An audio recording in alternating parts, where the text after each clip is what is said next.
발람이 아침에 일어나서 자기 나귀의 안장을 지우고 모압 고관들과 함께 가니 그가 감으로 말미암아 하나님이 진노하심으로 여호와의 사자가 그를 막으려고 길에 서니라. 발람은 자기 나귀를 탔고 그의 두 종은 그와 함께 있더니 나귀가 여호와의 사자가 칼을 빼어 손에 들고 길에 선 것을 보고 길에서 벗어나 밭으로 들어간지라. 발람이 나귀를 길로 돌이키려고 채찍질하니 여호와의 사자는 포도원 사이 좁은 길에 섰고 좌우에는 담이 있더라. 나귀가 여호와의 사자를 보고 몸을 담에 대고 발람의 발을 그 담에 짓누르매 발람이 다시 채찍질하니 여호와의 사자가 더 나아가서 좌우로 피할 데 없는 좁은 곳에 선지라. 나귀가 여호와의 사자를 보고 발람 밑에 엎드리니 발람이 노하여 자기 지팡이로 나귀를 때리는지라. 여호와께서 나귀 입을 여시니 발람에게 이르되 내가 당신에게 무엇을 하였기에 나를 이같이 3번을 때리느냐. 발람이 나귀에게 말하되 내가 나를 거역하기 때문이니 내 손에 칼이 있었다면 곧 너를 죽였으리라. 나귀가 발람에게 이르되 나는 당신이 오늘까지 당신의 일생 동안 탄 나귀가 아니냐. 내가 언제 당신에게 이같이 하는 버릇이 있었더냐. 그가 말하되 없었느니라. 그때 여호와께서 발람의 눈을 밝히심에 여호와의 사자가 손에 칼을 빼들고 길에 선 것을 그가 보고 머리를 숙이고 엎드리니 여호와의 사자가 그에게 이르되 너는 어찌하여 내 나귀를 이같이 3번 때렸느냐. 보라 내 앞에서 내 길이 사악함으로 내가 너를 막으려고 나왔더니 나귀가 나를 보고 이같이 3번을 돌이켜 내 앞에서 피하였느니라. 나귀가 만일 돌이켜 나를 피하지 아니하였다면 내가 벌써 너를 죽이고 나귀는 살렸으리라. 발람이 여호와의 사자에게 말하되 내가 범죄하였나이다. 당신이 나를 막으려고 길에 서신 줄을 내가 알지 못하였나이다. 당신이 이를 기뻐하지 아니하시면 나는 돌아가겠나이다. 여호와의 사자가 발람에게 이르되 그 사람들과 함께 가라. 내가 내게 이르는 말만 말할지니라. 발람이 발락의 고관들과 함께 가니라. 발람이 하나님 앞에서 어떻게 보면 버티고 때를 써서 가게 됩니다. 아침 일찍 모압의 고관들과 함께 길을 떠납니다. 모압으로 가는 길에서 그런데 놀라운 사건을 이 발람이 경험을 하게 됩니다. 갑자기 평생 타오던 말 잘 듣던 자신이 타던 나귀가 말을 듣지 않고 자기 마음대로 가는 겁니다. 길을 가야 되는데 밭으로 옆으로 새고 채찍질을 해도 듣지 않고 엉뚱한 길로 자꾸 가는 거예요. 거기다가 심지어는 이 나귀가 채찍질하는 발람에게 입을 열어서 사람의 말까지 하는 정말 놀라운 경험을 합니다. 이거 전부 다 하나님이 행하신 일이에요. 나귀는 하나님의 사자, 천사가 보이는데 발람 자신의 주인은 하나님의 사자를 보지 못하는 거예요. 그래서 발람을 탓하기도 해요. 이렇게 이 사건에서 우리가 볼 수 있는 것은 하나님께서는 자기 마음대로 자기 뜻을 앞세우는 사람에게 어떤 수단을 동원해서라도 하나님 아버지 당신의 뜻을 분명하게 보이십니다. 사람의 욕심, 사람의 취향, 여기에 맞춰서 하나님의 뜻을 바꾸시지 않는 분이세요. 하나님의 뜻은 바뀌지 않습니다. 오늘 이 사건을 보면 나귀가 앞으로 나가지 않는 이유가 뭡니까?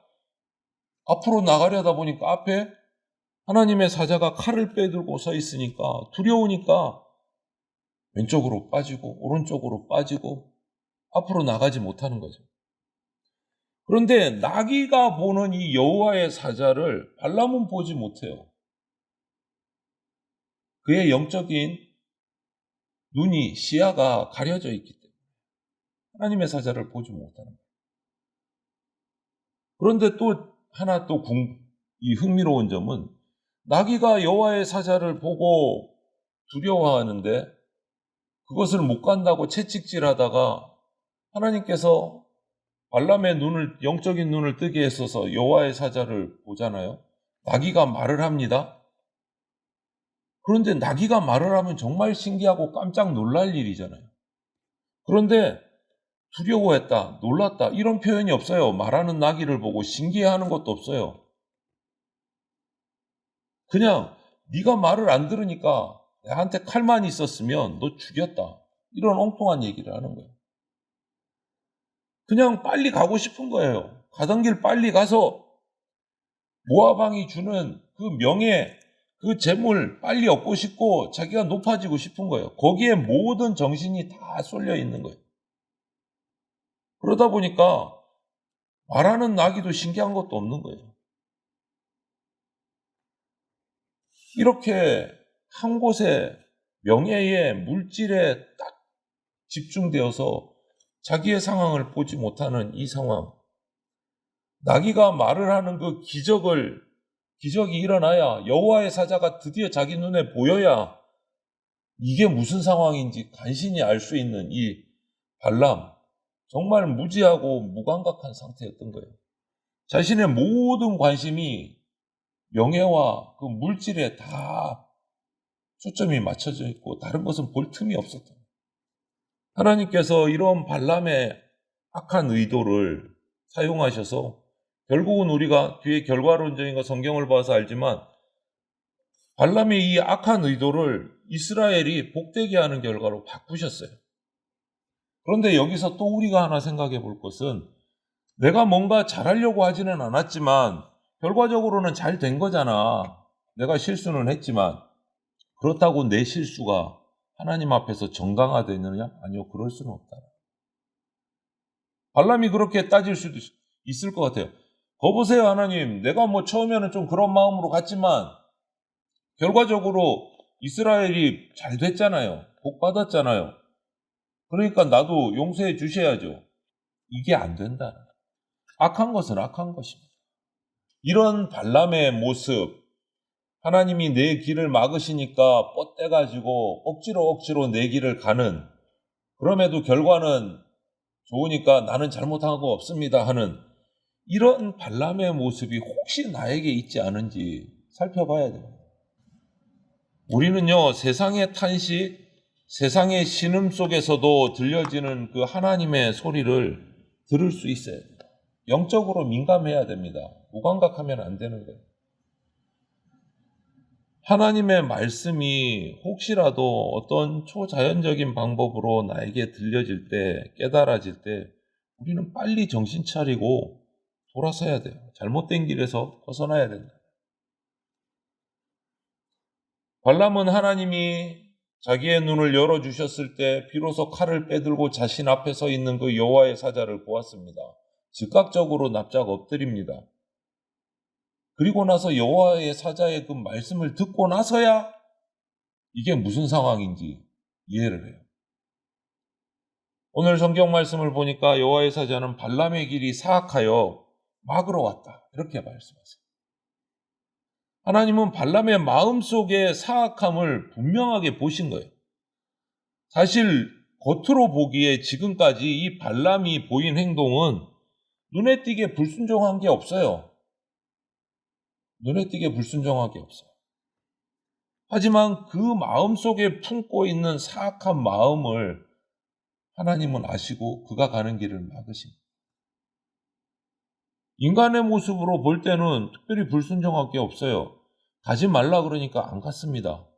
두 번째 또 왔을 때도 가겠다고 한 게 아니고 내가 한 번 더 기도해 보고, 그러니까 하나님이 어쩔 수 없이 가라고 하니까 갔어요. 불순종하게 안 보여. 가라고 하니까 갔다. 하지만 그 마음속에 있는 사악함을 하나님은 보셨던 거예요. 겉으로 드러나는 행동뿐 아니라 우리 속내에 감춰진 의도까지도 다 보시는 분이 하나님이십니다. 사람들은 모르지만 하나님은 아십니다. 발람의 말을 거역하는 이 나귀, 발람의 말을 듣지 않는 이 나귀, 오히려 그의 생명을 구해주는 정말 고마운 존재가 됐습니다. 그런데 지금 발람의 입장에서 보면 발람의 말을 듣지 않고 들을 줄 모르는 이 나귀가 하나님의 음성을 듣고도 알지 못하는 발람, 자기하고 똑같은 거예요. 그런데 나귀는 오히려 하나님의 음성을 들었어요. 완전히 처지가 뒤바뀐 거예요. 발람은 죽이기 위해 죽을 자기의 자리에 처한 그 나귀의 자리가 사실은 자기 자리인 거예요. 완전히 뒤집혔어요. 여러분, 우리 삶에서 이런 반전, 생각지 못한 일들을 통해서 우리가 깨달을 수 있어요. 내 마음대로 되지 않는 상황 속에서 살펴야 돼요. 뭐를 살펴야 되느냐? 이게 지금 내 뜻대로 되고 있는 건가? 이게 아니고 내가 지금 하나님 뜻대로 가고 있는가를 살펴야 돼요. 뭔가 하려고 하는데 잘 안 됩니다. 교회 공동체 내에서도 개인의 삶 속에서도 뭘 하려고 하는데 잘 안 돼요. 이게 내가 지금 하나님 뜻대로 가는 게 맞는가? 그것을 살펴야 된다. 여호와의 사자의 모습을 보고 그 음성을 듣고 발람은 엎드려서 내가 죄를 범했으니 이제 되돌아가겠다라고 말을 합니다. 하지만 여호와의 사자는 가던 길 계속 가라. 단 하나님이 말씀하시는 것만 대언해야 된다. 명령을 합니다. 이제는 완전히 처지가 바뀐 겁니다. 발람이 모압 왕 발락에게 고용된 예언자가 아니고 하나님의 손에 붙들린 하나님의 음성을 대언하는 확성기가 된 거예요. 완전히 처지가 바뀐 거예요. 이제는. 이렇게 못난 예언자 발람도 하나님께서는 섭리 가운데 하나님의 선한 계획을 위해서 사용하시기도 한다. 정말 모압으로 가고 싶은 열망이 이루어졌습니다. 모압으로 갑니다. 그런데 방문의 목적이 완전히 바뀐 거예요. 모압으로 가서 이스라엘 백성을 저주하고 모압 왕이 주는 그 명예와 재물을 취하리라 하고 갔지만 이제는 그게 아닌 거예요. 모압 왕의 명령이 아니라 하나님의 말씀을 대언하러 갑니다. 여러분, 하나님은 로마서에서 말씀하신 것 같이 섭리 가운데 모든 것을 합력해서 선을 이루시는 분이십니다. 하나님의 뜻은 변하지 않습니다. 우리는 그럼에도 불구하고 때로 하나님의 뜻을 알면서도 이게 아니다는 것을 느끼면서도 내가 하고 싶은 대로 행할 때가 있어요. 하지만 하나님이 명하신 것은, 우리에게 원하시는 것은 철저한 순종, 교묘한 방법으로 하나님 뜻에서 벗어나서 불순종하지 않는 것 같이 하면서 불순종하는 이런 사람을 하나님은 오늘 발람을 통해서 철저하게 굴복시킨다. 이것을 우리가 보게 돼요. 제가 중고등학교 다닐 때 특별활동 시간에 바둑을 조금 배워본 적이 있는데 정말 급수도 되지 않는, 10급도 되지 않는 엉터리 실력입니다. 그런데 이상한 일은 제가 직접 바둑을 둘 때는 연전연패, 정말 이거는 바둑 둔다고 말할 수도 없는 상황인데 다른 사람이 바둑을 둘 때 옆에서 보면서 훈수를 할 때는 정말 8급, 7급의 실력이 나오는 거예요. 내가 직접 둘 때는 안 되는데 누구나 그래요. 저만 그런 게 아니라. 왜 이렇게 될까?